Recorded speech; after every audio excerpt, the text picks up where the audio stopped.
আসসালামু আলাইকুম দর্শক, দেখুন এই যে বড় মৌসুমে ধান ক্ষেত থেকে আনার পরে সে ধানগুলোকে কীভাবে উড়িয়ে নেওয়া হচ্ছে। মানে যে ধানের ভিতরে যে চিটাগুলি থাকে, মানে যে ধানগুলির মধ্যে চাউল নাই, সেগুলোকে এভাবে কুলার বাতাস দিয়ে উড়িয়ে পরিষ্কার করে নেওয়া হচ্ছে।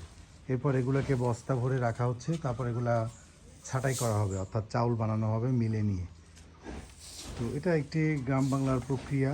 এটা মেশিনেও করা যায় এটা, বাট ম্যানুয়ালি এটা এভাবে করা হয়। এখান থেকে ধানগুলাকে নিয়ে জাস্ট এখানে সুন্দর করে ঘুরিয়ে ফেলে দেওয়া হয়।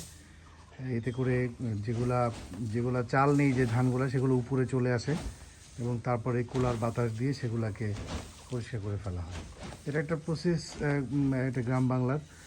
আর এটা খুব আনন্দেরও। যখন নতুন ধান ঘরে আসে তখন কৃষক খুব আনন্দের সাথে এই কাজগুলি করে। তবে মজার ব্যাপার হচ্ছে, মানে দুঃখের বিষয় হচ্ছে, এবছর বড় মৌসুমে ধানের দামও খুবই কম, 900 টাকা, 1000 টাকা মন।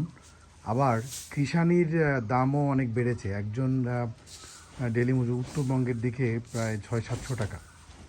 তো এতে দেখা যাচ্ছে যে কৃষকদের ব্যাপক লস, কারণ এক মন ধান বানাতে সেই ধানের পাতা ফেলা, তারপরে সেটাকে রুইয়ে দেওয়া, তারপর সার দেওয়া, কীটনাশক দেওয়া থেকে শুরু করে এটা কেটে তারপরে মাড়াই করে ঘরে এনে, বাড়িতে এনে, তারপরে এভাবে উড়িয়ে এটাকে রেডি করে চাল বানানো পর্যন্ত প্রচুর লস।